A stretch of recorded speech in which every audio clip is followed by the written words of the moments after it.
Jacques Percebois, bonsoir. Vous êtes professeur émérite à l'Université de Montpellier, directeur scientifique de la chaire Économie du climat à Paris-Dauphine. Alors Nicolas Hulot est l'un des poids lourds de ce gouvernement, deuxième dans l'ordre protocolaire, ministre d'État, ministre de la Transition écologique et solidaire. Et pourtant, cette annonce a fait chuter de près de 7% hier l'action EDF. Là, pour le coup, c'est panique à la maison EDF avec Nicolas Hulot. Pourquoi est-ce que les boursiers, pourquoi est-ce que EDF craint ainsi cette nomination ? Alors, ce n'est pas EDF qui craint la nomination, c'est plus les actionnaires. Alors, il faut savoir que l'action déjà avait monté depuis quelques semaines avant. Elle avait monté quand on a appris que Macron avait des chances d'être président. Ensuite, elle avait monté lorsqu'il a été président et qu'on a nommé le Premier ministre. Et elle a monté de 7%. Édouard Philippe, elle a monté de 7% et elle a rebaissé de 6%. Pourquoi a-t-elle monté à la nomination Parce que là, on pensait que le choix nucléaire n'était pas fondamentalement remis en cause. Parce qu'Édouard Philippe est un ancien cadre d'Areva, qui conçoit les centrales nucléaires. Et alors, elle a rechuté de 6% depuis la nomination de Nicolas Hulot. C'est dire quand même que tout ça est très très politique, quoi. On nomme quelqu'un, boum, EDF monte, on nomme un autre, boum, EDF baisse derrière. Oui, mais vous savez, la bourse surréagit, hein, et comme le disait le général de Gaulle, la politique économique ou énergétique, elle ne se fait pas à la corbeille. Hein. Alors, il n'empêche, Nicolas Hulot a dit que le nucléaire était une énergie du passé. Je cite Emmanuel Macron, en juin dernier, « Le nucléaire est un choix français, un choix d'avenir ». Quant à Édouard Philippe, on l'a dit, c'est un ancien cadre d'Areva et il a voté contre la transition énergétique. Est-ce que c'est pas Nicolas Hulot chez les pro-nucléaires, là, cette histoire ? Il va sûrement y avoir des débats tout à fait intéressants au Conseil des ministres ou hors Conseil des ministres, parce qu'en effet, ils ne sont pas tous sur la même longueur d'onde. Alors tout d'abord, il faut rappeler que la transition écologique ou énergétique, ce n'est pas la préoccupation, ce n'est pas de sortir du nucléaire. La préoccupation de la transition écologique, c'est de sortir des énergies carbonées, c'est-à-dire du charbon, du pétrole et progressivement du gaz.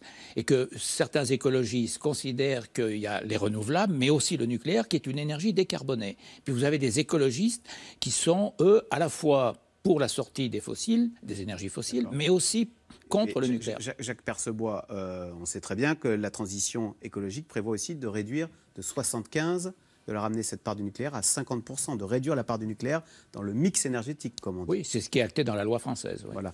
Alors, sur ce sujet, je vous propose d'écouter Nicolas Hulot qui explique pourquoi il ne croit pas à l'avenir de cette filière nucléaire. On l'écoute, c'était il y a 6 mois sur RTL. D'être pro-nucléaire, vous savez que moi je ne suis pas dogmatique là-dessus, mais enfin les faits sont là, et notamment sur un plan économique. C'est un mode de production énergétique qui nous emmène dans des dérives financières absolument terrifiantes. Et je pense que la démonstration encore récente des coûts induits des conséquences de Fukushima au Japon devrait nous amener à beaucoup plus de mesures. Est-ce qu'il ne dit pas une vérité ? Sur le simple plan économique maintenant, le nouveau nucléaire, la nouvelle centrale EPR, là, elle est hors de prix et elle ne fonctionne toujours pas.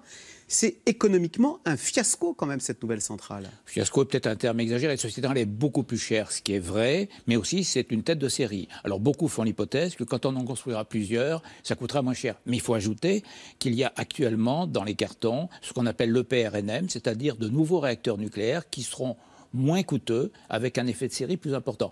Mais il est vrai que le nucléaire nouveau est plus cher que le nucléaire ancien parce que les contraintes de sûreté sont nettement plus fortes. Jacques Percebois, il y a quelque chose que je ne comprends pas. On n'arrête pas de dire qu'on veut sortir du nucléaire petit à petit, et pourtant, on lance une nouvelle génération de réacteurs. Alors c'est incompréhensible, si on veut sortir de quelque chose, on ne lance pas une nouvelle génération.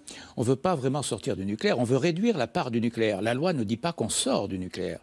D'ailleurs, je signale que, le président actuel, il a dit que le nucléaire était un atout pour la France quand il était ministre. Un choix d'avenir, juin 2016. Ensuite, il a dit qu'il fallait réduire la part du nucléaire conformément à la loi qui a été votée. Il n'a pas dit qu'il fallait sortir complètement. Il est peut-être maintenant un peu sur la sortie. Alors Nicolas Hulot, je le rappelle, a été longtemps un pro-nucléaire. Il était un écologiste pro-nucléaire. C'est Fukushima qui a fait qu'il a changé d'avis. Alors aujourd'hui, on peut très bien considérer qu'il faut réduire la part du nucléaire. Ça, c'est un choix, je dirais, politique qui dépend de l'État. Mais il faut savoir qu'à l'échelle mondiale, on construit des nouveaux réacteurs et qu'il y a dans les cartons des nouveaux projets. Il y a du progrès technique dans le nucléaire avec des réacteurs qui sont peut-être plus sûrs, qui sont moins coûteux. La France ne peut pas rester en dehors du progrès technique. Les grands pays font tous de la recherche dans le nucléaire. Mais Jacques Percebois, écoutez, en Allemagne, en Suisse, en Italie, partout on sort du nucléaire. Il y a une acceptation, l'acceptation sociale n'existe plus pour le nucléaire. On voit très bien qu'il y a ces problèmes de déchets radioactifs dont on ne sait que faire. Alors on nous dit qu'on va les enterrer là, à Bure, mesures, il y a des protestations, etc. Est-ce que franchement, il n'est pas question maintenant de tourner la page et d'aller vers les énergies propres, les énergies solaires, éoliennes, dont on nous dit que le prix ne cesse de baisser jour après jour? Attendez, pour l'instant, je vous rappelle que les énergies solaires et éoliennes sont encore subventionnées. C'est-à-dire que si on ne comptait que sur les prix de marché pour les rentabiliser, elles ne seraient pas rentables. Elles bénéficient toujours soit ce qu'on appelle de feed-in tarif, des prix d'achat garantis, soit des primes supplémentaires par rapport au prix de marché. Par conséquent, il faut encore les aider. Certains d'ailleurs proposent de faire comme les Anglais, c'est-à-dire d'aider le nucléaire par ce qu'on appelle, les Anglais ont mis en place un système de prix d'achat garanti pour le nucléaire. C'est une hypothèse d'ailleurs qui n'est pas exclue. On va subventionner le nucléaire ou lui garantir un prix, c'est voilà, ça? On peut lui garantir un prix. Si vous voulez, le gros problème, c'est que vous avez des investissements qui durent 30, 40, 50, voire 60 ans. On ne peut pas rentabiliser des investissements sur 40 ou 50 ans avec des prix de marché qui fluctuent au jour le jour, heure par heure. Donc, si vous voulez, il faut en quelque sorte une garantie sur le long terme. C'est ce qu'ont compris les Anglais. Les Anglais, au fond... Parce que les Anglais, on va le préciser, ils nous ont commandé 2 réacteurs EPR. Ils sont bien courageux parce qu'on n'arrive toujours pas à le fabriquer, mais ils nous en ont commandé 2 modèles à Hinkley Point pour la bagatelle de plus de 20 milliards d'euros. 20 milliards d'euros à peu près, oui. Voilà. Et c'est Emmanuel Macron d'ailleurs qui a un peu forcé la main à EDF pour les fabriquer, ces 2 réacteurs. Et ils ont d'autres réacteurs en projet. D'ailleurs, les Anglais ont une très bonne politique énergétique parce qu'ils veulent à la fois développer les renouvelables, l'efficacité énergétique et aussi le nucléaire. Ils font confiance au nouveau nucléaire. Et l'Europe est un cas un peu particulier. Alors l'Allemagne, on cite toujours l'Allemagne, mais c'est le seul vrai grand pays qui sort du nucléaire. Il y en a l'Italie. La Suède aussi est en train de sortir. La Suède a annoncé qu'ils sortaient. Pour l'instant, ils ne sortent pas. Le seul pays qui a arrêté véritablement des centrales, c'est l'Allemagne. Qu'en est-il de Fessenheim?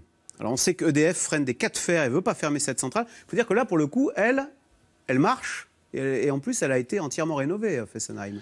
Oui, je dirais que c'est un choix politique. Mais là, oui. Parce que Fessenheim, c'est une centrale pour laquelle l'autorité de sûreté nucléaire a dit je donne mon aval, il n'y a pas de problème, puisque les travaux de sûreté supplémentaires qui devaient être faits ont été faits. Par conséquent, s'il y a une centrale qui aujourd'hui est sûre, c'est Fessenheim. C'est-à-dire qu'on a investi plusieurs centaines de millions pour la rénover, ce qui fait que c'est considéré comme l'une des plus sûres, l'une des 3 plus sûres de France. Mais décision politique a été prise de la fermer. Oui. Et donc, il y a un côté fait du prince ou c'est rationnel de fermer une centrale qui continue de fonctionner, quoi? Il y a un côté fait du prince et sur le plan juridique, ça pose des problèmes. La preuve, c'est que certaines organisations syndicales ont même déposé plainte pour, une décision qui juridiquement, un décret qui juridiquement n'est pas établi. Normalement, pour fermer une centrale nucléaire, il n'y a que 2 autorités qui peuvent le faire. Soit l'opérateur, c'est-à-dire EDF, soit l'autorité de sûreté nucléaire.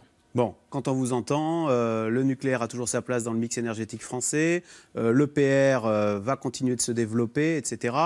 Il va tenir combien de temps Nicolas Hulot dans ce gouvernement? Encore une fois, la transition énergétique, ce n'est pas que le nucléaire. Oui, mais Nicolas Hulot, il dit que ce n'est pas une énergie d'avenir. Donc, est-ce qu'il est là de façon cosmétique pour inciter les écologistes à voter Macron aux législatives qui auront lieu le 17 juin? Et après, bye bye Nicolas. Non, ça je ne sais pas, je ne peux pas répondre à la question. La seule chose qu'on peut dire quand même, c'est qu'à l'heure actuelle, si vous voulez, si on lui explique, s'il est d'accord sur le principe qu'on va réduire la part du nucléaire, je pense que pour lui, ça lui conviendra. De toute façon, une sortie du nucléaire à l'horizon 2025, c'est pas réaliste. Et même la part du nucléaire de 50% à l'horizon 2025, c'est techniquement impossible.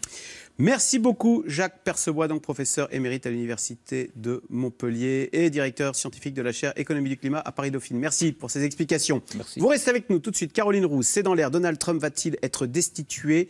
Un procureur spécial vient d'être nommé pour enquêter sur le président américain, ses liens avec la Russie. Y a-t-il eu également obstruction à la justice?